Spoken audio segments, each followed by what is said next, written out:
जी अस्सलाम वालेकुम रहमतुल्लाह।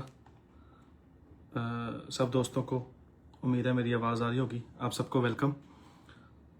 और मैं अभी लाइव हूँगा इस मीटिंग में, प्लस फेसबुक के ऊपर भी लाइव है।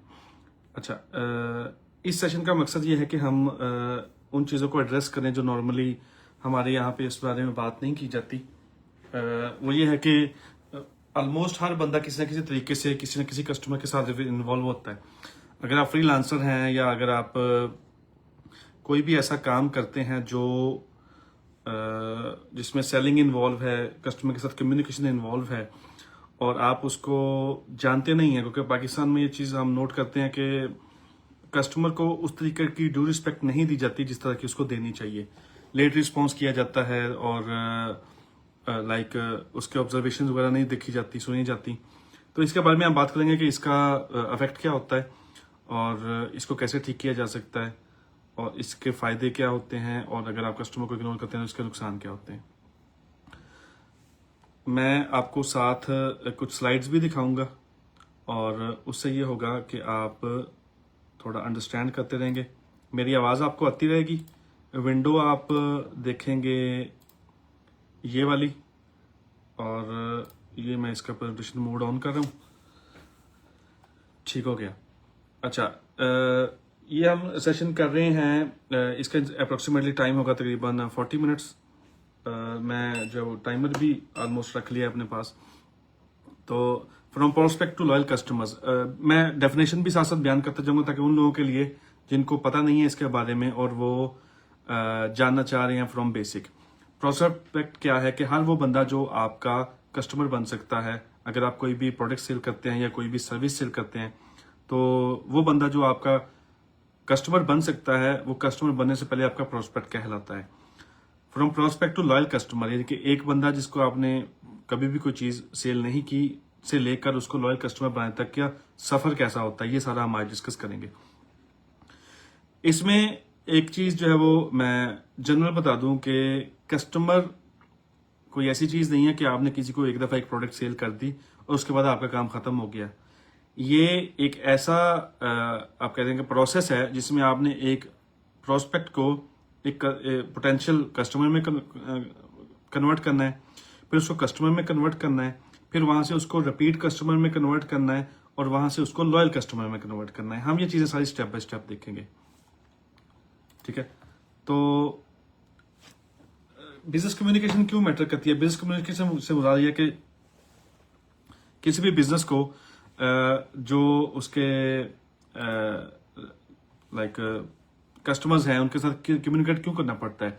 उसकी वजह यह कि बिजनेस का बेसिक जो पर्पज है वो होता है ज्यादा सेल्स करना।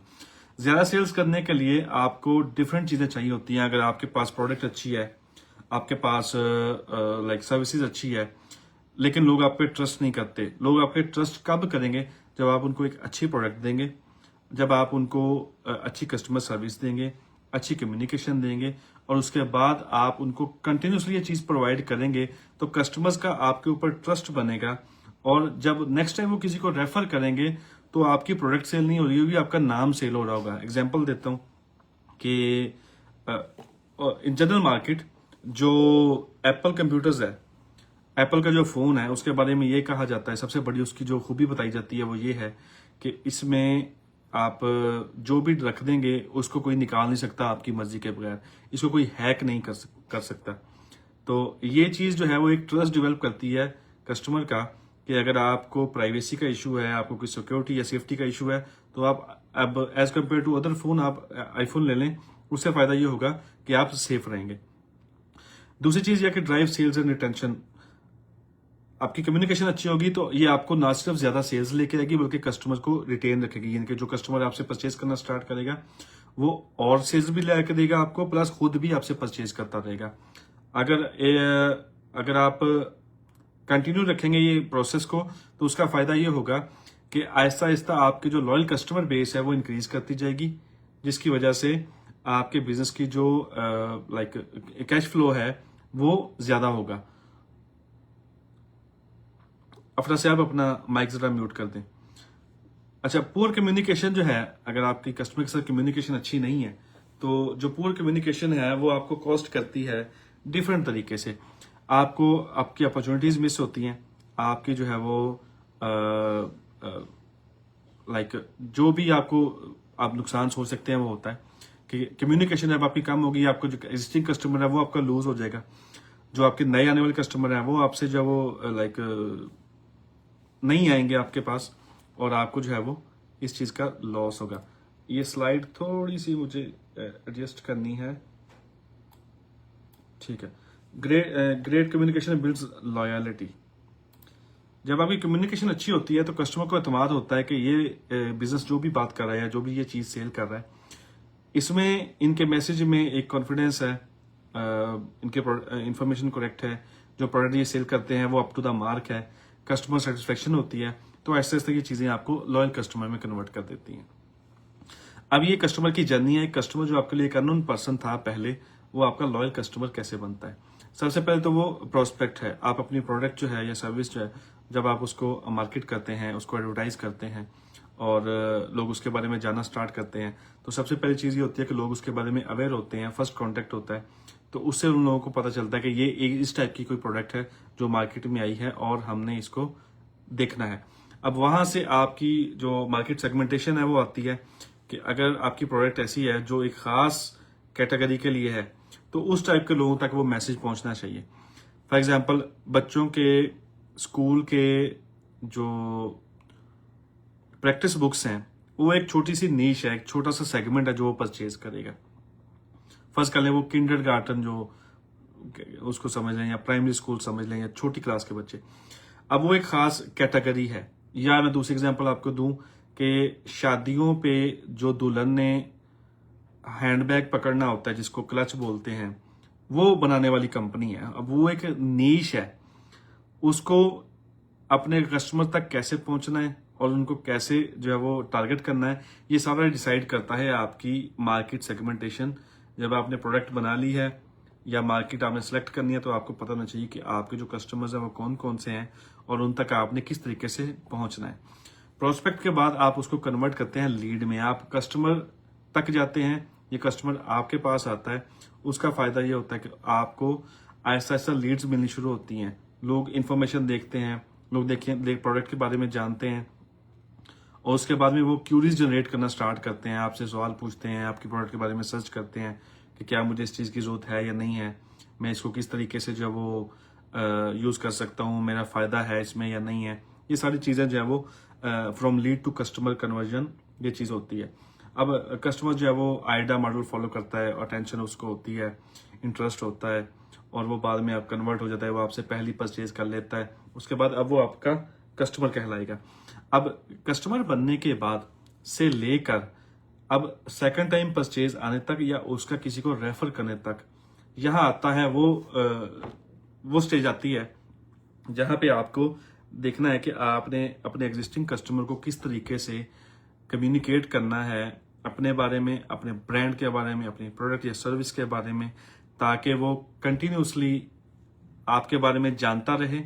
और जब आप वो कंटिन्यूसली आपके बारे में जानता रहेगा और आपके बारे में उसको इन्फॉर्मेशन मिलती रहेगी जो ट्रस्टेड होगी, सही होगी, और आप अपने जो आप अल्फाज बोल लेंगे या जो आपको मैसेज कन्वे करेंगे उस पर आप पूरे उतरते होंगे, तो वो आहिस्ता आहिस्ता दूसरों को भी उसके बारे में रेफर करना स्टार्ट कर देगा।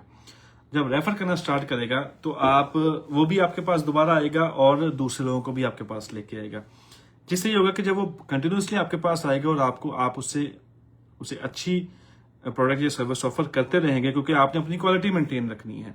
ये एक डिफरेंट सब्जेक्ट है कि आपने अपनी जो भी प्रोडक्ट या सर्विस है उसकी क्वालिटी कैसे मेंटेन करनी है। इंशाल्लाह इसको भी डिस्कस करेंगे। तो उसके बाद वो कस्टमर कन्वर्ट हो जाता है आपका एक सेटिस्फाइड कस्टमर में। फिर उसको जब भी वो प्रोडक्ट उस कैटेगरी की प्रोडक्ट चाहिए होती है तो वो उसी आपके पास ही आएगा। इसकी अगर मैं आपको एग्जांपल दूं, क्योंकि एक्चुअली तो फूड में एग्जांपल देता हूं आपकी। अगर आपके रेस्टोरेंट पे अच्छा खाना बनता है और आप जो क्वालिटी पे बड़ा सख्त कंट्रोल रखते हैं और आपकी कोशिश ये होती है कि मैं जो प्रोडक्ट या सर्विस दे रहा हूँ, या जैसे रेस्टोरेंट में आप अच्छी सर्विस ऑन टाइम दे रहे हैं, प्लस प्रोडक्ट जब आपका खाना है, ये चीजें आप ऑन टाइम अच्छे तरीके से दे रहे हैं, तो जब भी वो उसका मूड होगा ना वो फलां चीज खाने का XYZ, तो वो आपके पास आएगा। जैसे मैं एग्जांपल दूं कि मेरे पास एक रेस्टोरेंट है, मुझे जब भी हलीम खाना होता है तो मैं उसके पास जाता हूँ, उसके नान और हलीम बहुत अच्छे हैं, एग्जाम्पल के तौर पर बता रहा हूँ। तो मैं 5 दफा 10 दफा 15 दफा उसके पास गया, तो मुझे आइडिया हो गया कि ये अपनी क्वालिटी मेंटेन रखते हैं, तो मुझे जब भी नेक्स्ट टाइम हलीम खाना होगा तो मैं इनके पास आ सकता हूँ एनी टाइम। तो अब ये होता है कि मैं आंखें बंद करके उधर चला जाता हूँ, और इससे फायदा उनको ये है कि मैं उनका एक सेटिस्फाइड कस्टमर हूँ। सेटिस्फाइड कस्टमर हो गया तो उसके बाद मैं उनको बार बार रिपीट सेल्स जनरेट करके दूंगा, मैं रिपीटेडली परचेज करूंगा, उनकी सेल्स जनरेट होगी और इससे वो लोग रेवेन्यू क्रिएट करेंगे। उसके पीछे रीजन क्या है कि उन्होंने अच्छी क्वालिटी मेंटेन की फूड की, अच्छी सर्विसेज मेंटेन की, जिसके जरिए उनके जो कस्टमर्स हैं वो कन्वर्ट हो रहे हैं लॉयल कस्टमर में। अच्छा, अब सेटिस्फाइड से हम लॉयल में कन्वर्ट होंगे, वो इस तरीके से होंगे कि जब हम इस मॉडल को खुद तो प्रोसेस करेंगे ही, खुद तो ये चीज करेंगे ही, साथ साथ हम इसको अपने लॉयल दूसरे दोस्तों को भी बताएंगे, हम अपने कोलीग्स को बताएंगे, फ्रेंड्स को बताएंगे कि अगर आपने फलां सर्विसेज आपको चाहिए या फलां जो है वो आपको प्रोडक्ट चाहिए, तो आप इस जगह पे जाएं, इस रेस्टोरेंट पे जाएं, या इस शॉप वाले के पास जाएं, या इस सर्विस प्रोवाइडर के पास जाएं, या इस फ्रीलांसर के पास जाएं। ये आपको उसमें हेल्प करेगा। तो इस तरीके से आहिस्ता आहिस्ता ये चीज जब आपकी कस्टमर बेस बढ़ती है, और ये सारा डिपेंड करता है कि आप through out the process customer के साथ कम्युनिकेट किस तरह कर रहे हैं, ताकि आपका मैसेज सही और प्रॉपर तरीके से कस्टमर के पास पहुंचे, प्लस वो आपको जब भी आपकी प्रोडक्ट या सर्विस परचेज करे तो आप उसकी तवक्को या उसकी उम्मीदों पे पूरा उतरने चाहिए। नो डाउट कुछ कस्टमर्स की उम्मीदें बहुत ज्यादा होती हैं, लेकिन ओवरऑल आपको एटलीस्ट सम बेंचमार्क सेट करके उसके ऊपर पूरा उतरना चाहिए। अच्छा, ये इसके बाद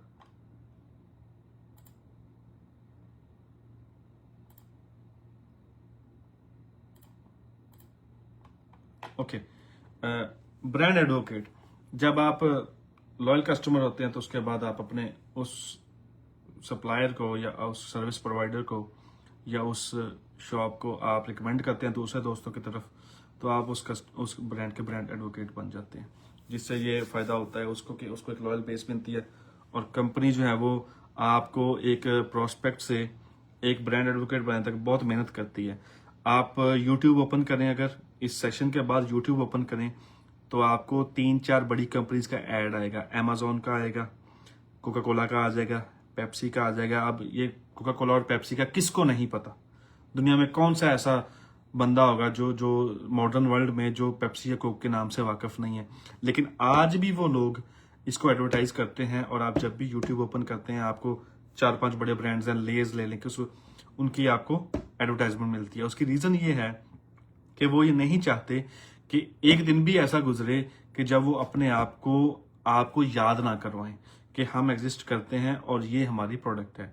तो उससे क्या होता है कि ओवर द टाइम आपकी जो कस्टमर बेस जब वो बढ़ती है और कस्टमर लॉयल रहता है। अब एक कंपटीशन में फिर ये आ गया कि मैं पेप्सी पीऊंगा या कोक पीऊंगा, तो वो एक डिफरेंट सिनेरियो के जब आपको 2 ऑप्शन दिए जाते हैं, जबकि दोनों जब वो सेम होते हैं तो आप ए और बी चूज करते हैं। यानी अगर आप किसी से पूछें कि आप कोल्ड ड्रिंक पियेंगे या नहीं, तो हो सकता है वो बोले 50% लोग कह सकते हैं हाँ यस, दूसरे 50% कह सकते हैं नहीं। तो नहीं का मतलब यह है कि वो कस्टमर्स मार्केट से आउट हो गए, वो आपका प्रोडक्ट यूज नहीं करेंगे। लेकिन अगर इसके बजाय क्वेश्चन को इस तरह कर दिया जाए कि आपको 2 ऑप्शन दिए जाते हैं कि आप पेप्सी पियेंगे या कोक, तो लाइक 90% ज्यादा लोग जो है वो इनमें से एक चूज करेंगे। चंद एक होंगे ऐसे जो कहेंगे कि नहीं, हमें जब कुछ और चीज चाहिए।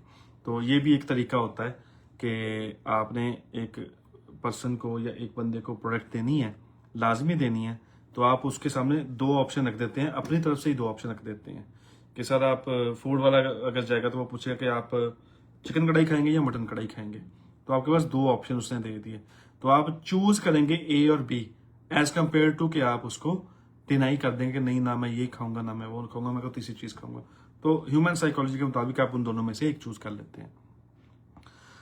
अब कस्टमर्स जो है वो अंडरस्टैंडिंग कस्टमर साइकोलॉजी और सेल्स और मार्केटिंग जो है ये एक्चुअली बेस, इसका जो निचोड़ है या जो इसका आपका जो एसेंस है वो साइकोलॉजी है। साइकोलॉजी हर चीज डिजाइन करवाती है आपसे कि कस्टमर जो है वो किस तरीके से डिसीजन लेगा आपकी प्रोडक्ट को परचेज करने के लिए। इसमें कुछ जगहों पे जो परचेज है वो इमोशनली होती है और कुछ जगहों पे लॉजिकल होती है। कुछ जगहों पे पहले इमोशनल हो जाती है, बाद में लॉजिकल हो जाती है।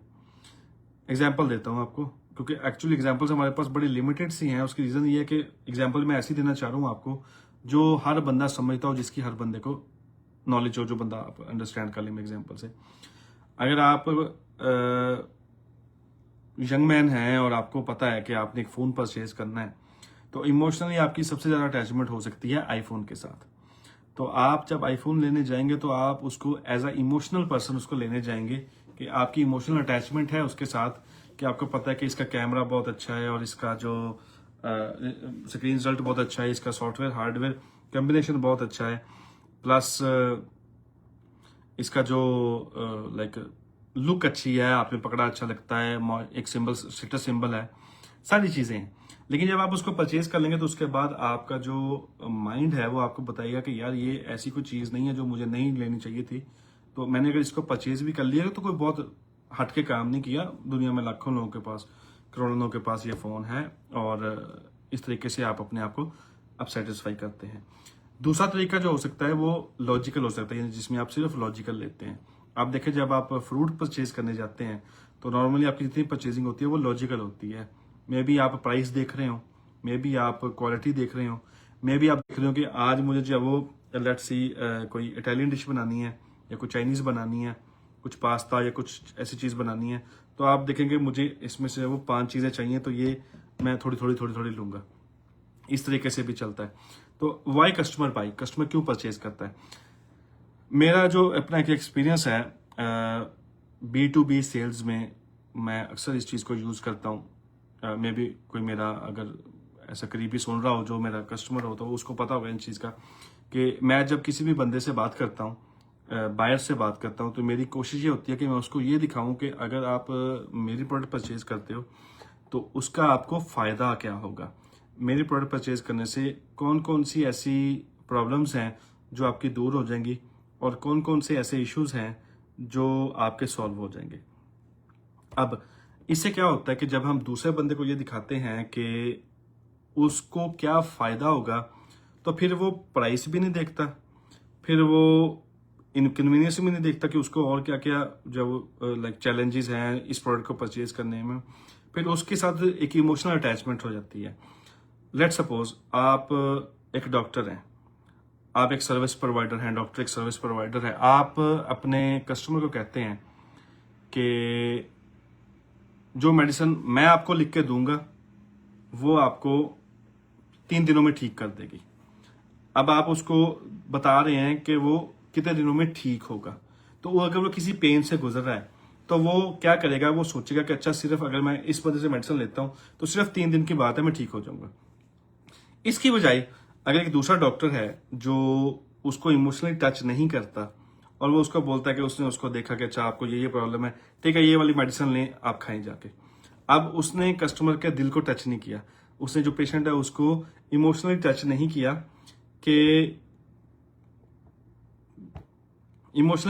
किया कि मैं आपको जब वो कितने दिनों में ठीक कर दूंगा। कस्टमर उसके पास आया है या पेशेंट उसके पास आया है ठीक होने के लिए, बीमारी से ठीक होने के लिए, तो वो ये सुनना चाह रहा है कि मैं ठीक कितनी देर में हो जाऊंगा।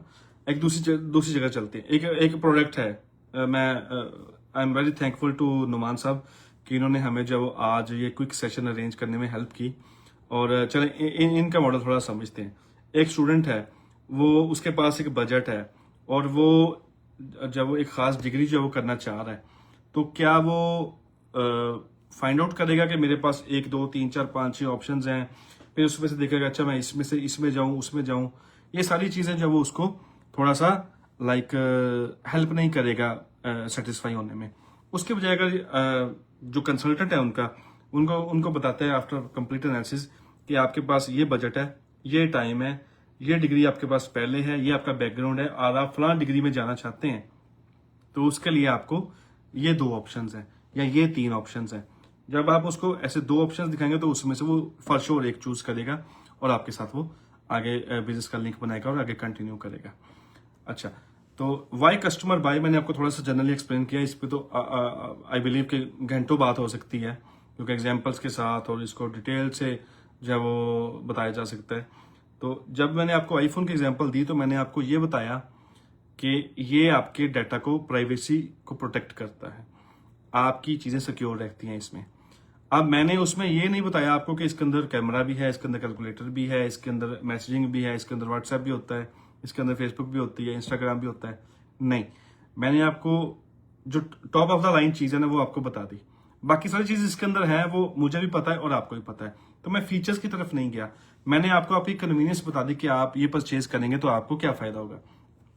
दूसरा, इमोशनल और लॉजिकल डिसीजन में आपको एक्सप्लेन किया कि आप जब कोई चीज ऐसी होती है जिसके साथ आपकी अटैचमेंट है, जैसे आप केक लेने के लिए जा रहे हैं तो उसमें आपको जो अटैचमेंट है वो यह कि ये केक आपने किसी अपने अच्छे फैमिली मेंबर के लिए, वाइफ के लिए, बहन भाइयों के लिए, किसी की बर्थडे है उसके लिए लेके जा रहे हैं, तो आपकी कोशिश होती है कि आप इसको अच्छी कोई यूनिक जो वो चीज लेके जाएं केक की सूरत में।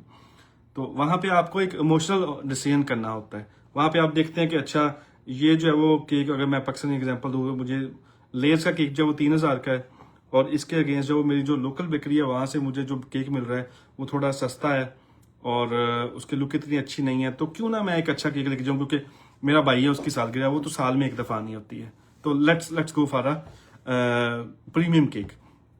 तो वहां पे आपका इमोशनल अटैच हो जाता है। लेकिन दूसरी तरफ आप जो है वो जब लॉजिकल डिसीजन करते हैं तब आप देखते हैं कि ये चीज जो है वो मुझे कौन सी बेहतर है, ये बेहतर है, ये बेहतर है, दोनों दो चीजें हैं, उनकी क्वालिटी क्वांटिटी सारी चीज सेम है। तो आप ये सोचते हैं कि अब मुझे कौन से, जब अब मैं बिस्किट खाने हैं तो मुझे क्या टक खाना चाहिए या मुझे सुपर खाना चाहिए, दोनों की प्राइस सेम है, दोनों चीजें सेम है। तो वहां पे आप ये देख सकते हैं कि यार अच्छा इसकी प्राइस जो है वो थोड़ी सी 1 या 2 रुपए या 5 रुपए कम है, तो चलो ये ले लेते हैं। मैंने जब वो एक हफ्ते के लिए परचेज करने हैं या मैं जो इकट्ठा एक पूरा कार्टन परचेज करना चाह रहा हूँ तो मैं वहां से ले लेता हूँ। या आप और भी डिफरेंट एग्जांपल जब आप देख सकते हैं, we can discuss this letter.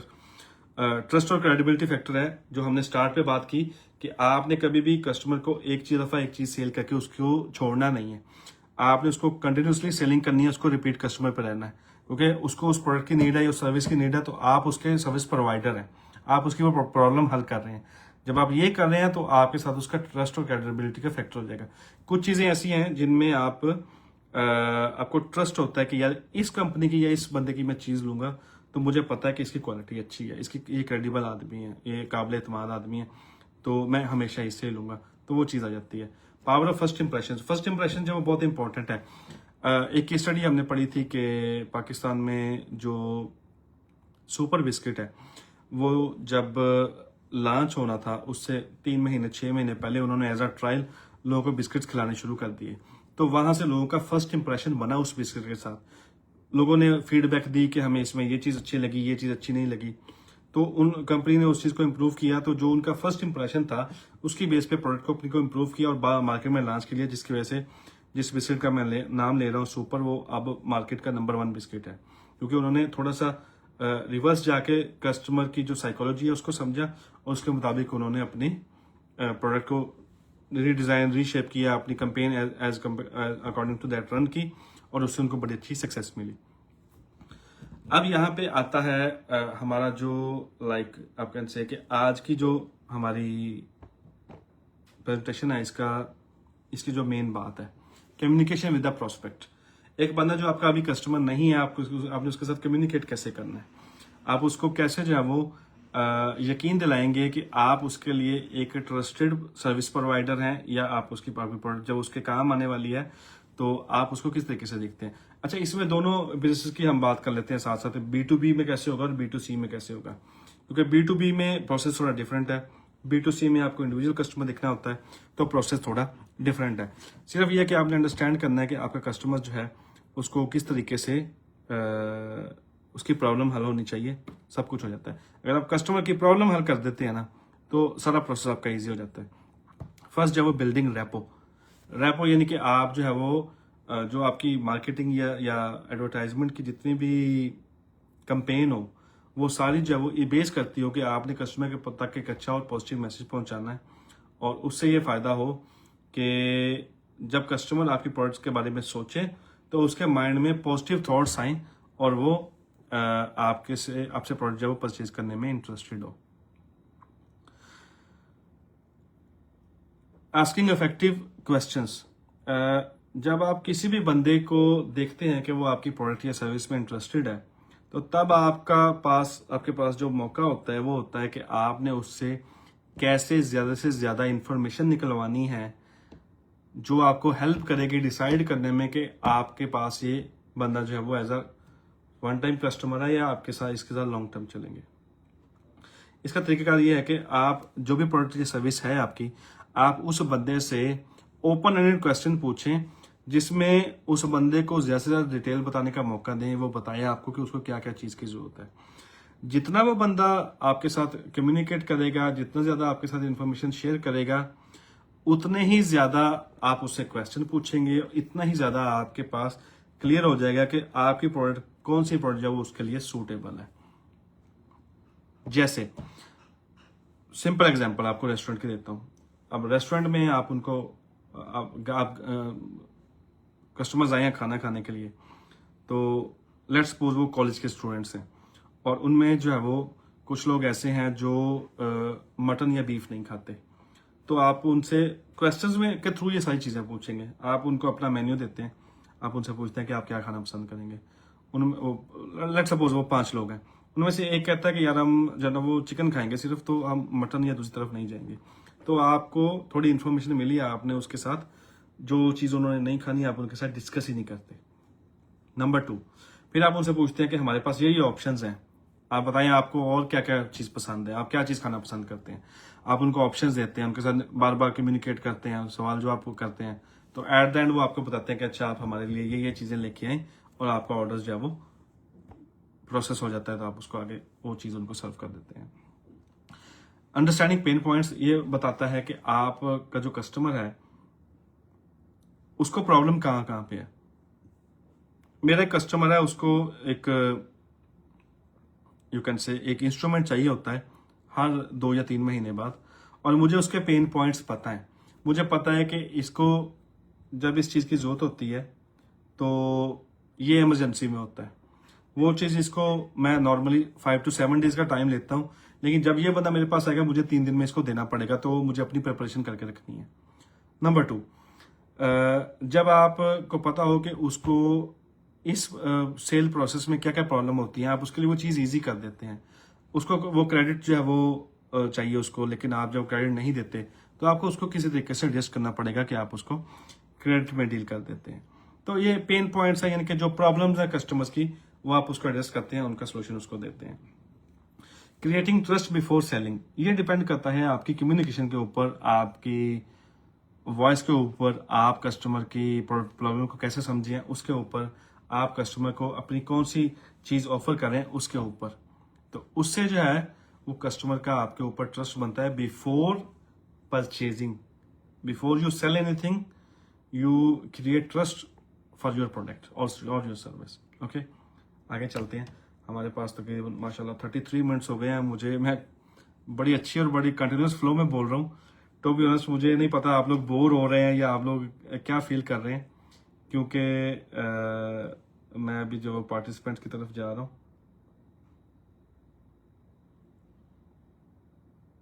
Ji sure sir, yes sir.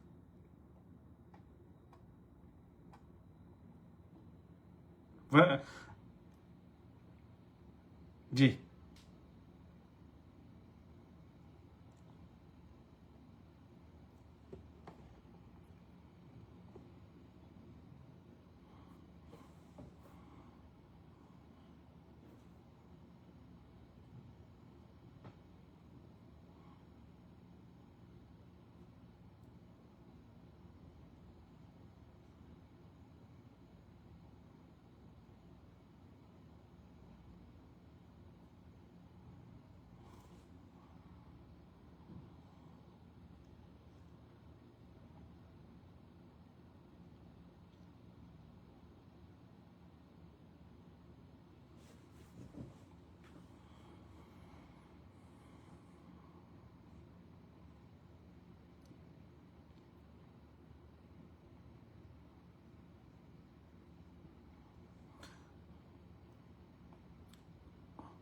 Abid साहब, मैं इनको अपना बड़ा मानता हूँ और इनकी प्रोफाइल जो है वो नो डाउट उससे बहुत सारी चीज़ें हम लोग सीखते रहते हैं। सर आबिद साहब, thank you very much.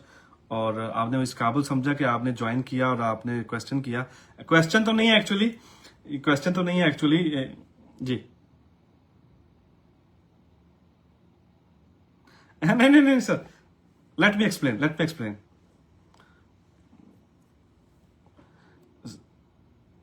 Sir let me explain.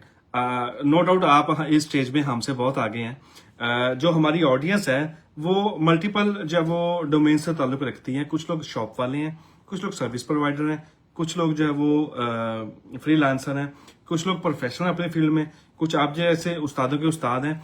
ये आज का सेशन जो है वो हम जनरल रख रहे हैं क्योंकि इसमें सबको इनविटेशन है ज्वाइन करने के लिए। वो जो आप जिसकी बात कर रहे हैं, टू बी ऑनेस्ट मैं हाजिर हूं उसके लिए, और वो थोड़ा स्पेशलाइज सेशन होगा और उसके लिए फिर लाजमी हमें पहले स्क्रीनिंग करनी पड़ेगी कि कौन सा बंदा किस फील्ड से आ रहा है, क्या उसके लिए सेशन सूटेबल है या नहीं है, तो उसके बाद उसको किया जा सकता है। अगर आप ये जनरल सेशन है, आप इसमें इसको सुन रहे हैं तो thank you very much. I appreciate कि आपने टाइम निकाला इसके लिए। प्लान ये है कि जनरल सेशन है, इसके बाद हम आहिस्ता आहिस्ता मूव करेंगे प्रोडक्ट बेस्ड बिजनेस के ऊपर और सर्विस बेस्ड बिजनेस के ऊपर, ताकि हम हर तरह के लोगों को टच कर सकें और उनके साथ उनके बिजनेस के बारे में बात की जा सके। मेरा ये पॉइंट है सर।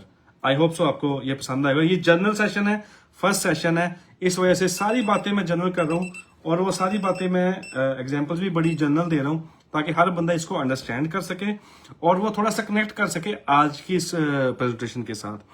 जब हम नेक्स्ट स्टेज पे मूव करेंगे, possibly with in few days again इंशाल्लाह मैं हाजिर हूँ दोबारा, तो फिर हम प्रोडक्ट बेस के ऊपर बात करेंगे और साथ हम ये बात करेंगे कि एक टिपिकल जो प्रोडक्ट है उसकी कैटेगरी क्या है और वो अपने कस्टमर को किस तरह एड्रेस कर सकता है ताकि वो प्रोस्पेक्ट को एक लॉयल कस्टमर में कन्वर्ट कर सके। आई होप सो आपको मैंने एक अच्छा आंसर कर दिया होगा।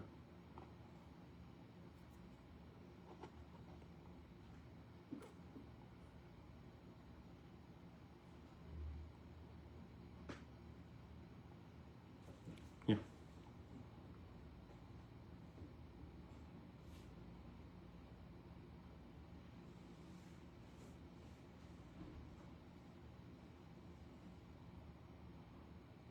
जी सर।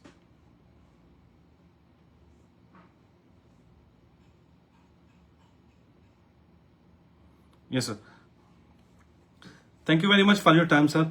इंशाल्लाह आप जरा let me complete so that बाकी जो दोस्त हैं उनको भी बाद में हम देख लेते हैं। Okay, almost we have passed by 37 minutes. तो जस्ट मैं आपको जो है वो चेक करने के लिए आया था कि इधर जो इस स्क्रीन के ऊपर आपको हर चीज़ क्लियरली नज़र आ रही है, क्योंकि मैं जब अपनी स्क्रीन पे सिर्फ प्रेजेंटेशन देख रहा हूँ तो मुझे जो वो आइडिया नहीं था बैक साइड पे क्या हो रहा है। सो आपके जो क्वेश्चंस हैं वो सारा कुछ हम करेंगे। आपको क्वेश्चंस करने की पूरी इजाज़त है। क्वेश्चंस आपके आंसर मैं इंशाल्लाह थोड़ी देर बाद में करूंगा क्योंकि ये सेशन कंप्लीट करना है और इसके बाद मेरी एक और छोटी मसरूफियत है। उसके बाद इंशाल्लाह आप मेरे से भाई ऑन फेसबुक जब पूछ सकते हैं क्वेश्चन, मैं हाजिर हूँ आपके आंसर करने के लिए। आपकी जो भी प्रोडक्ट है, आपकी जो भी सर्विस है, आपका जो भी क्वेश्चन है, आपको जो फेसबुक पोस्ट है उसी के नीचे आप अपना क्वेश्चन लिख सकते हैं। मैं आपको इंशाल्लाह विद इन 1 आवर आपके मैसेज का रिप्लाई कर दूंगा। Thank you. अभी जब हम कंटिन्यू करते हैं कंसल्टेटिव सेलिंग अप्रोच, हमारा टाइम जो वो तेजी से रन हो रहा है तो प्रेजेंटेशन तो बड़ी डिटेल्ड है, तो मेरी तो कोशिश ये थी कि मैं इसको कंप्लीट कर लूंगा, लेकिन थोड़ा टाइम ज़्यादा लगेगा तो हम इसको थोड़ा क्विकली अभी गो थ्रू करेंगे क्योंकि हम इंशाल्लाह आबिद साहब ने बहुत अच्छा एक पॉइंट जो रेज किया। नो डाउट आबिद साहब जो है वो बड़े पुराने एक्सपीरियंस लोग हैं इस फील्ड में, हम तो नए हैं इनके सामने। प्लस जो है ना हम इसको एज अ सीरीज लेकर चलेंगे प्रोडक्ट बेस के लिए, सर्विस बेस के लिए और फिर ऐसे बिजनेस जिनमें प्रोडक्ट सर्विस दोनों होते हैं उस हिसाब से। कंसल्टेटिव सेलिंग अप्रोच, इसमें क्या है कि जब आप कस्टमर के साथ कम्युनिकेट कर रहे हैं तो तब आप उसको, अगर आप अपनी सर्विस को या अपनी प्रोडक्ट को एज अ कमोडिटी देते हैं, एज अ प्रोडक्ट देते हैं, तो उससे बेहतर ऑप्शन आपके लिए है कि आप उसको एज अ सोल्यूशन सेल करें।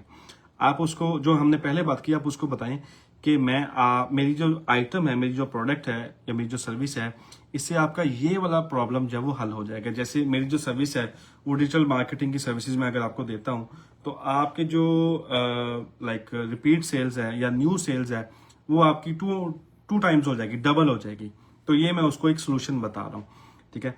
और डायग्नोज बिफोर यू प्रेस्क्राइब, जारी बात है, आप डायग्नोज करते हैं कि आपने जो है वो जब किसी को कोई सोल्यूशन देना है तो उसकी पूरी डिटेल लेनी है, क्वेश्चन पूछने हैं उससे ओपन एंडेड, ताकि आप उसको एक अच्छा सोल्यूशन ऑफर कर सके।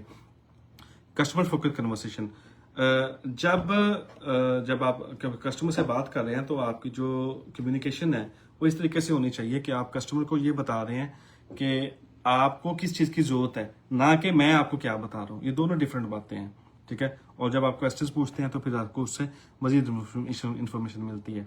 ये कुछ जनरल लिसनिंग के स्किल्स हैं कि जब आप कस्टमर से कम्युनिकेट कर रहे हैं तो आपको उसको लिसन करना है, अंडरस्टैंड करना है, आपको उसकी पूरी अटेंशन देनी है ताकि आप उससे पूरा इन्फॉर्मेशन निकलवा सकें कि उसकी रिक्वायरमेंट क्या है। जितना कस्टमर आपको ज्यादा इन्फॉर्मेशन देगा, आपके लिए at the end product offer करना उतना ही अच्छा हो जाएगा।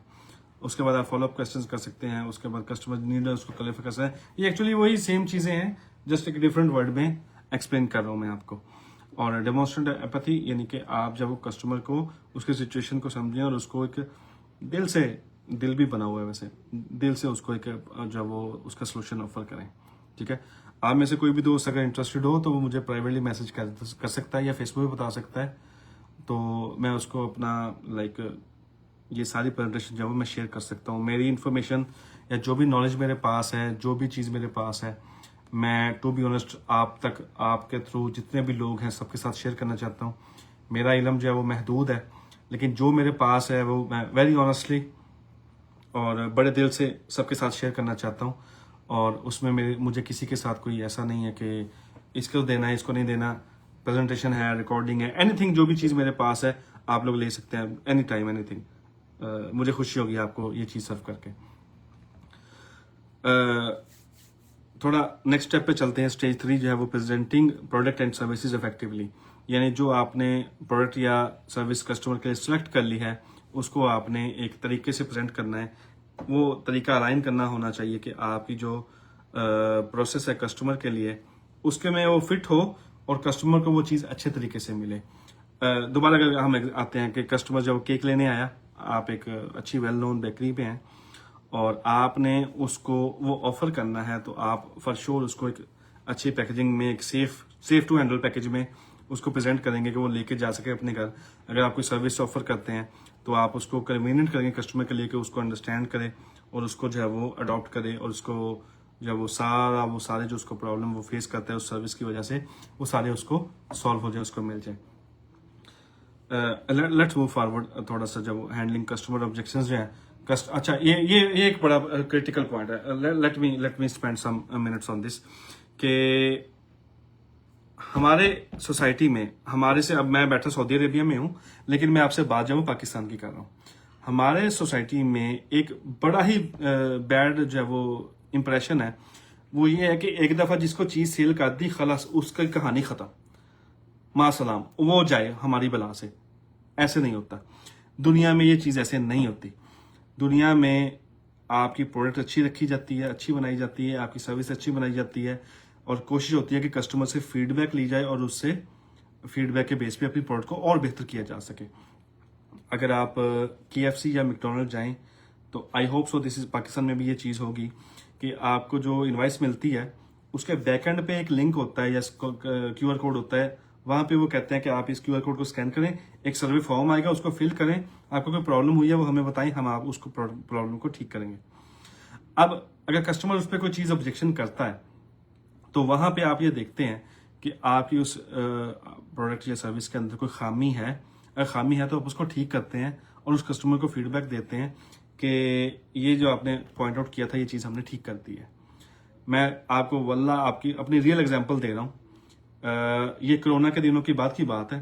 कोरोना से पहले और बाद में मैं वीकली जब वो एक टाइम KFC खाया करता था, वहां पे जो कैशियर था वो एक बंगाली लड़का था और उसकी जो कस्टमर कम्युनिकेशन थी वो बहुत ख़राब थी।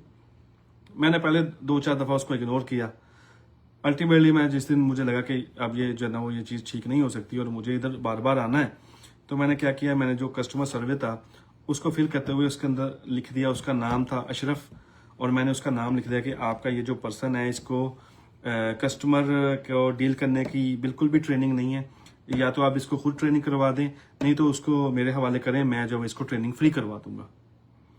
वल्ला उसको 5 से 6 दिन बाद यानी नेक्स्ट वीक जब मैं गया, तो नॉर्मली मैं हर मंगल या बुध को जाता होता था लंच करने के लिए।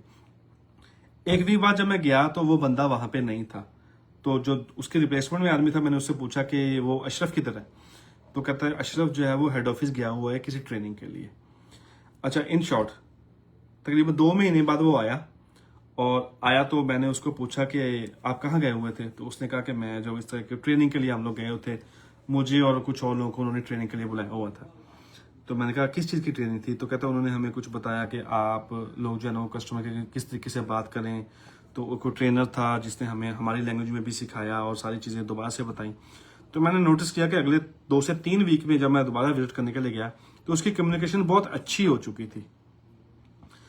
फिर मैंने उसको बताया कि तुम्हारी कंप्लेन मैंने की थी, और कंप्लेन मैंने तुम्हारी इसलिए की थी कि तुम्हारा कस्टमर के साथ बात करने का तरीका और उसके साथ जब वो उसका ऑर्डर लेना, उसको देखना, उसके साथ आई कांटेक्ट, ये सारी चीज़ें तुम्हारी बहुत ख़राब थी, मैंने तुम्हारी कंप्लेंट की है। तो वो कहता है आपकी कंप्लेंट का मुझे फ़ायदा ये हुआ है कि उन्होंने हमें ट्रेनिंग करवाई है, प्लस उन्होंने कहा कि अगर आप अगले 6 महीने या 1 साल तक अगर आपकी कोई कंप्लेन ना आई तो हम आपको कुछ बोनस देंगे, कुछ इंक्रीमेंट देंगे। तो मेरा भी वो कह रहा है मेरा फ़ायदा हो गया, तो मुझे बड़ा अच्छा लगा बाद में। अब तो मैं, वो दमाम की बात है, अब तो मैं उस सिटी में नहीं हूँ, लेकिन जब कभी मैं जाऊँ वहां पे अगर वो मुझे मिल जाए तो हम दोनों बड़ा हंसते हैं कि कैसे जो वो एक मैंने कंप्लेन की उसके लिए, लेकिन क्योंकि उसकी कंपनी KFC थी और वो बड़ी समझदार कंपनी है और उनको पता है कि हमने कस्टमर की कंप्लेन को किस तरीके से हैंडल करना है, उन्होंने उसको एक पॉजिटिव इम्पैक्ट में क्रिएट किया कि मेरे लिए भी अच्छा, उसके एम्प्लॉय के लिए भी अच्छा और उस कंपनी के लिए भी अच्छा, कि मैं अब उनका लॉयल कस्टमर बन गया। लेट्स सपोज एग्जांपल के लिए कह रहा हूँ। तो ये ऑब्जेक्शन मैं आपको एक एक केस स्टडी दिया डिटेल में। प्राइस ऑब्जेक्शन हो सकती है, कस्टमर आपके प्राइस पे ऑब्जेक्शन कर सकता है कि जी फलां स्कूल जो है वो बच्चे की फीस जब वो 3000 ले रहा है, आप 4000 क्यों ले रहे हैं, आप सेम एरिया में सेम है। तो आप उसको आपने उसको उससे ऑफेंसिव नहीं होना, आपने उसको बताना है कि हमारे पास ये फैसिलिटीज ऐसी हैं जो इस एरिया में किसी भी और स्कूल के पास नहीं है। फिर उसके बाद आप देखते हैं कंपेटिटिव ऑब्जेक्शन, यानी कि आपकी कैटेगरी में, अगर आप स्कूल कैटेगरी में है, एजुकेशन कैटेगरी में है, तो किसी पेरेंट ने किसी दूसरे स्कूल के ऊपर कोई ऑब्जेक्शन कर दिया, आपने अपने आप को बेहतर कर लेना है उस हिसाब से, या कोई और सर्विस के मामले में भी सेम ऐसे आप एग्जांपल ले सकते हैं। कुछ टाइमिंग ऑब्जेक्शन हो सकती हैं, कुछ चीज़ों में जो है वो आप डिले हो सकता है, जैसे डोमिनोज 30 मिनट में पिज़्ज़ा डिलीवरी इंडिया में बड़ा पॉपुलर हुआ, तो अगर आप डिले होंगे तो कस्टमर को आपको फ्री पिज़्ज़ा देना पड़ेगा, तो टाइमिंग के कुछ ऑब्जेक्शंस हो जाएंगे उसमें। ट्रस्ट के ऑब्जेक्शंस हो जाते हैं, कस्टमर को आप पर ट्रस्ट नहीं रहता या आपको वो डाउट करता है आपकी प्रोडक्ट के ऊपर या आपकी सर्विस के ऊपर, तो फिर जो है वो आपको उसको बेहतर बनाना पड़ता है।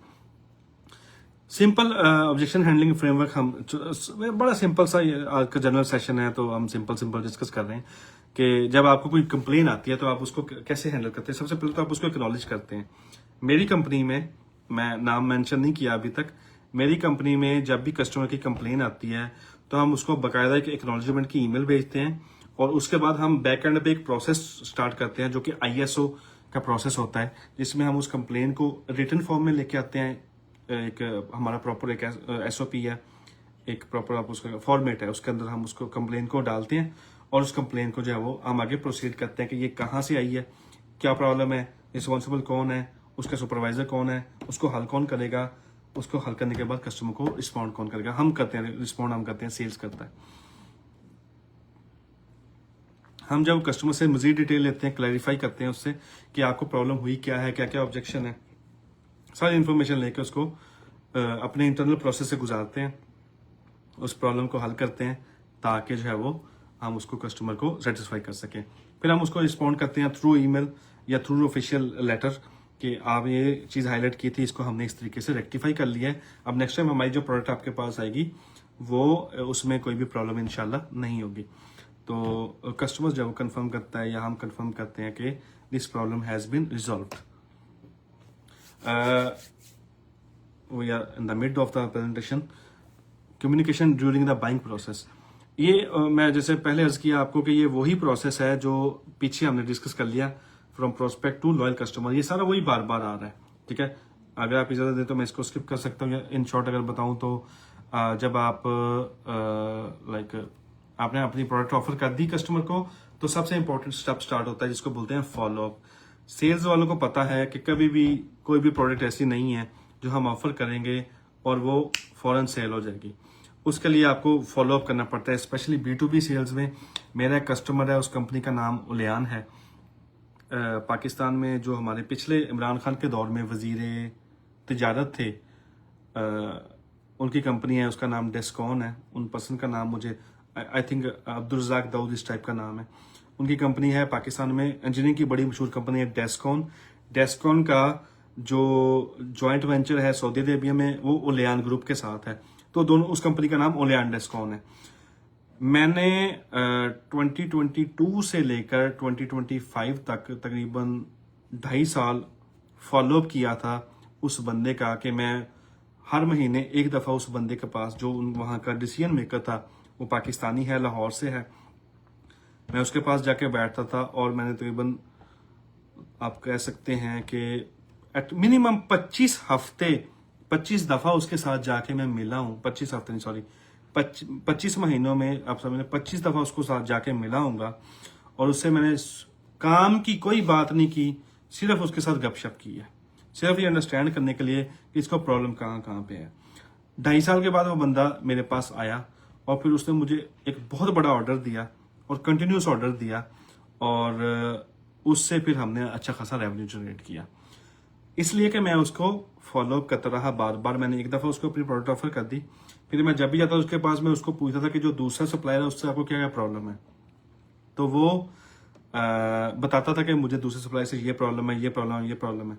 तो मैंने जब अपनी तरफ से स्टार्ट किया तो मैंने उसको इन द एमरजेंसी सपोर्ट किया, और उसके बाद वो दोबारा हमारे पास वापस आया, और फिर हमने उससे अच्छा खासा रेवेन्यू जनरेट किया। तो follow up communication after sales, after offering your product.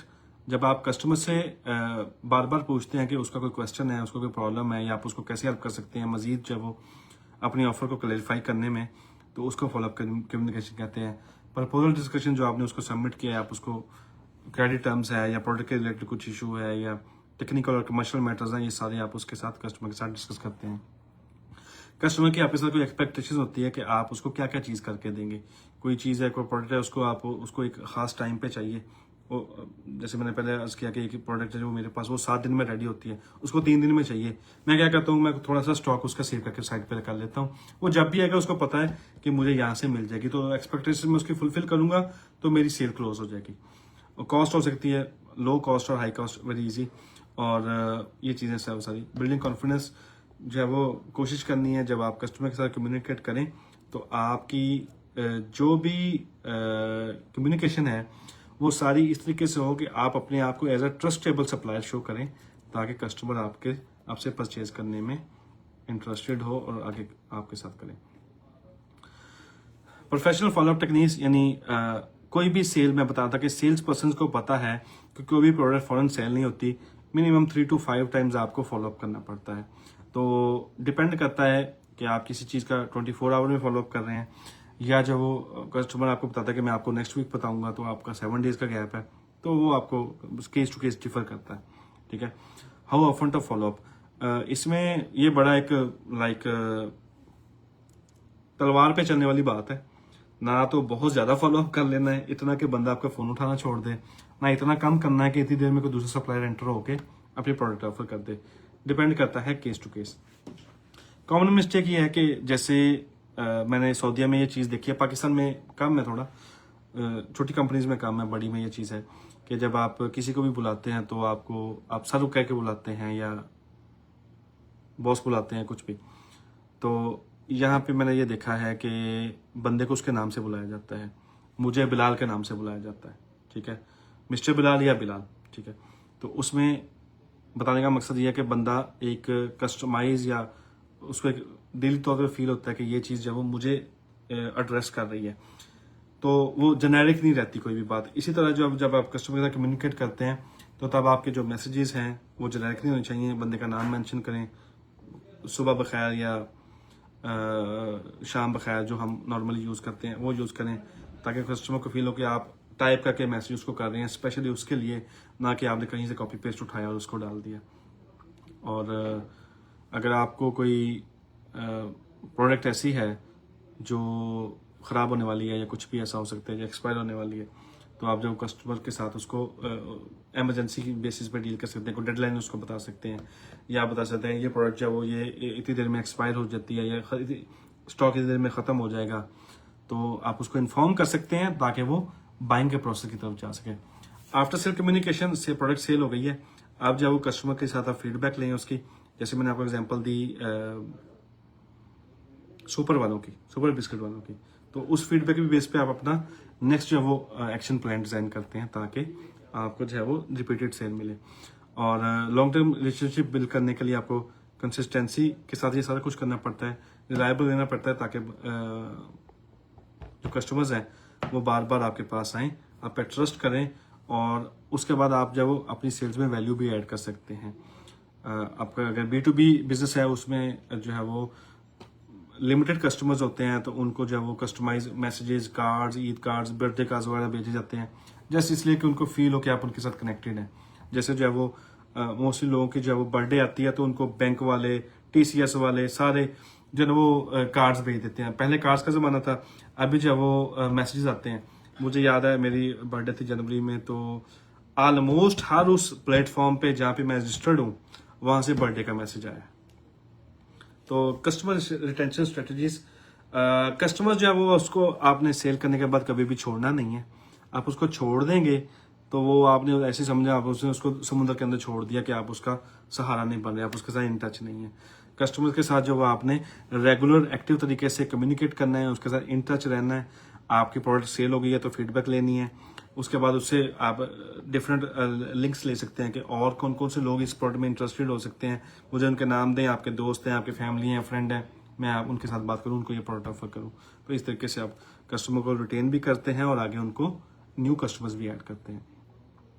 Creative customer loyal, ये एक बड़ा क्रिटिकल स्टेज इसलिए है कि लाजमी नहीं है कस्टमर आपका लॉयल हो। कभी कभी ऐसा भी होता है कि 5-5, 10-10 साल जो है वो बंदा लॉयल होता है और फिर अचानक वो चेंज कर जाता है। तो उसके लिए ये सारी जो चीज़ें हमने जो डिस्कस की हैं वो आपको उसको देनी है, तो उससे जो वो कस्टमर आपका कोशिश करता है कि आपके साथ जुड़ा रहे। जेनेटिक रिपीट होता है। आज की प्रेजेंटेशन की खास बात यह है कि जितनी भी चीज़ें मैं आपको पहले बता चुका हूँ वो जस्ट रिटर्न फॉर्म में आ रही हैं। कस्टमर से रेगुलर कांटेक्ट में रहें, आप चाहे सर्विस प्रोवाइडर हैं चाहे आप प्रोडक्ट सेलर हैं, दोनों सूरत में आप उससे रिव्यूज़ लें, उससे राब्ते में रहें, और आप ये देखें कि आप उसको और कौन कौन सी क्रॉस सेलिंग कौन कौन सी कर सकती हैं। मैं ये एक्सप्लेन कर देता हूँ क्रॉस सेलिंग क्या होती है। क्रॉस सेलिंग ये है कि आप फॉर एग्जांपल अगर बेसिक एग्जांपल दूं तो लाइक शूज़ की शॉप है, ओके। एक बंदा है आपके पास, उसने आपसे शूज़ लिए, वो हैप्पी हुआ। अब आप उसको क्रॉस सेलिंग करें, आप उसको बताएं कि आपके पास खुद से भी हैं, आपके पास जो वो ऑफिस शूज़ भी हैं, आपके पास सैंडल्स भी हैं, आपके पास लेडीज़ में भी कुछ आइटम्स हैं, आपके पास बच्चों में भी ये चीज़ें हैं, ताकि वो सोचे आपके बारे में कि आपने उसको पहले वाली प्रोडक्ट अच्छी ऑफर की है, तो अगर वो पूरी फैमिली के लिए परचेज करेगा तो उसको सारी सोल्यूशंस यहाँ पे मिल जाएंगे। 10 communication mistakes that kill sales, ये जो है वो मैं आपको शेयर करूंगा। मैं चाहूँगा कि आप इसको रीड करें और उससे फ़ायदा ये हो कि आपने जो मेरे से सुना है उसको रीड करेंगे तो आपको पता चलेगा कि आपको कुछ समझ भी आई है या जस्ट कुछ समझ नहीं आई, ठीक है। लेसन 15 इयर्स B2B सेल्स, ये थोड़ा सा कस्टमाइज्ड है, इसमें मैं आपको एग्जांपल्स दे सकता हूँ। Customer bye trust before by product, मैं आपको एग्जांपल दी उसकी ओलियान कंपनी की। तो उन्होंने मेरे से ट्रस्ट बाय किया कि उनको पता था कि जब हम इनसे प्रोडक्ट परचेज करना स्टार्ट करेंगे तो हमें कोई भी प्रॉब्लम नहीं होगी और हमें ऑन टाइम हर चीज़ मिल जाएगी। जब आपके कस्टमर के साथ रिलेशनशिप होता है तो उसको ना डिस्काउंट की होती है और ना उसको कम प्राइस की होती है, उसको ये होता है कि क्वालिटी प्रोडक्ट मिले और उसका मसला हल हो, दैट्स इट। ये भी मैं आप लोगों के लिए लीव करता हूँ, ठीक है। एक्शन प्लान जो है वो क्या हो सकता है कि आप आज की जो प्रेजेंटेशन है इससे क्या चीज़ अखज़ कर सकते हैं कि आप जो भी बिजनेस करते हैं, आपके जो एग्जिस्टिंग कस्टमर हैं और जो आपके नए आने वाले कस्टमर हैं, आपने उनको ज़्यादा से ज़्यादा सुनना है। आपने बोलना कम है, सुनना ज़्यादा है। आपको, मुझे, हम सबको अल्लाह ने 2 कान दिए हैं, एक जब वो मुंह दिया है कि सुने ज़्यादा और बोलें कम। तो ये चीज़ हमने फॉलो करनी है कस्टमर कम्युनिकेशन के अंदर। आस्क बेटर क्वेश्चंस, कस्टमर की डिमांड को समझें। नुमान साहब माशाल्लाह इन्होंने एक Q&A बनाया हुआ है अपने पोटेंशियल कस्टमर्स के लिए। तो अगर आप सर्विस प्रोवाइडर हैं तो आप ये Q&A बना के रखें कि आपका कस्टमर इनमें से कौन कौन से क्वेश्चन पूछ सकता है और वो उसके आंसर आप उसको फ़ौरन दे सकते हैं। चाहे आप उसको ये चीज़ रिटर्न में दे दें, चाहे जैसे वेबसाइट पर जाकर देखें तो FAQ सेशन जो है वो सेपरेट होता है, तो वो आप उसको वहाँ से यूटिलाइज कर सकते हैं। फोकस ऑन कस्टमर वैल्यू, इस सारी बातों का लबे लुबाव ये है कि आपने जब भी कस्टमर को कोई चीज़ सेल करनी है तो वो आपने नेक नीति के साथ सेल करनी है। जब आप नेक नीति के साथ होंगे तो आप कस्टमर को वैल्यू देंगे, कस्टमर को वैल्यू मिलेगी तो आपके पास बार बार आएगा। ठीक है, आपका रिलेशनशिप बन जाएगा। की टेक अवेज जस्ट समराइज कर रहे हैं, दोबारा इसको क्लोजिंग की तरफ आ रहे हैं। अल्हम्दुलिल्लाह 1 घंटा में कंटिन्यूसली आपको प्रेजेंट किया है। प्रोस्पेक्ट जो है वो उसको आपने कन्वर्ट करना है लीड में। वो बंदा जिसको आपके प्रोडक्ट की जरूरत है, वहां से आपने उसको प्रोडक्ट सेल करनी है तो वो आपका कस्टमर हो जाएगा। आपने उसको प्रोडक्ट वही सेल करनी है जो वो एक्सपेक्ट कर रहा है, तो वो एक सेटिस्फाइड क्लाइंट हो जाएगा। वहां से वो लॉयल क्लाइंट बनेगा। जब वो दूसरों को ये बातें बताएगा कि आपकी प्रोडक्ट कितनी अच्छी है, तो वो आपका एडवोकेट बन जाएगा। तो ये था हमारा आज का सेशन। Just as a reminder, Mohammad Bilal मेरा नाम है और मैं 15 ईयर से B2B सेल्स में पाकिस्तान और सऊदी का एक्सपीरियंस रखता हूँ। करंटली मैं इंडस्ट्रियल गैसेस की सेल्स में इन्वॉल्व हूँ और मेरे पास अल्हम्दुलिल्लाह एक बहुत बड़ा पोर्टफोलियो है, इसको मैं मैनेज करता हूँ। और उससे मैं जो है वो अपनी रूटीन लाइफ में जो भी चीज़ें खुद से सेल्फ लर्न करता हूँ या सेल्फ मोटिवेशन में जो चीज़ें देखता हूँ, प्लस मैं एक्सपीरियंस से जो चीज़ें देखता हूँ, ये सारी चीज़ें मैंने आज आपके साथ लाइक शेयर करने की कोशिश की है। तो अब आपका कोई क्वेश्चन हो, मैं चलें ऐसे करते हैं कि जो क्वेश्चंस आप लोग लिख चुके हैं उसका मैं भी आंसर कर देता हूँ। बाकी आप मैं रिक्वेस्ट करता हूँ, आई नो थोड़ी तकलीफ होगी आपको, लेकिन आप मेरी जो फेसबुक की जो पोस्ट है उसके ऊपर क्वेश्चन पूछें। इंशाल्लाह मैं आपको एक डिटेल्ड आंसर करूँगा ताकि आपको आंसर पढ़ के भी सेटिस्फेक्शन भी हो, आपको मज़ा भी आए। ठीक है, मैं अगेन थैंक यू करूँगा मिस्टर नुमान अफजल का कि उन्होंने हमें मौका दिया थ्रू देयर प्लेटफॉर्म कि हम इसको प्रेजेंट कर रहे हैं आपके लिए। और आबिद साहब आपका बहुत थैंक यू, मिस अस्मा और बाकी जो लोग हैं, अली मुआविया हमारे टीम फेलो हैं, अब्दुलरहमान, मिस्टर अरशद, आप सब लोगों का, हाफिज तलहा तो हमारा कुलीग है, और बाकी जो है वो बंदा जिसके लिए ये सारा हमने डिज़ाइन किया वो भी इसी सेशन में है। आप सबका बहुत शुक्रिया। तो आपके क्वेश्चंस का इंतज़ार रहेगा और इंशाल्लाह आपकी फीडबैक जो है वो दीजिएगा ताकि हम इस सेशन को मज़ीद बेहतर बनाएं और इंशाल्लाह आहिस्ता आहिस्ता इसको मज़ीद प्रैक्टिकल बनाएंगे। आप सबका बहुत शुक्रिया ज्वाइन करने का, बात सुनने का, और आपका इंतज़ार रहेगा, आपके सवालों का इंतज़ार रहेगा। Thank you very much. अल्लाह हाफिज़। नुमान साहब सेशन क्लोज कर दीजिए जी। Sir thank you very much, thank you. अस्सलाम वालेकुम रहमतुल्लाह। थैंक यू नुमान साहब, अस्सलाम वालेकुम।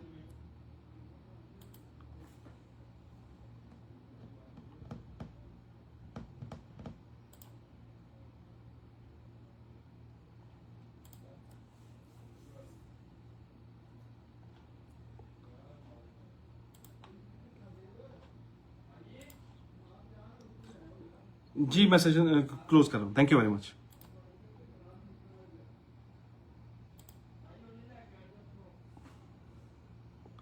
अच्छा, फेसबुक पे जो लोग दिख रहे थे, ये सेशन जो है वो इसकी प्रेजेंटेशन भी है और आई होप सो इसकी रिकॉर्डिंग भी हुई होगी, मेरे किसी टीम मेंबर ने अगर की हुई तो वो मैं शेयर कर दूंगा।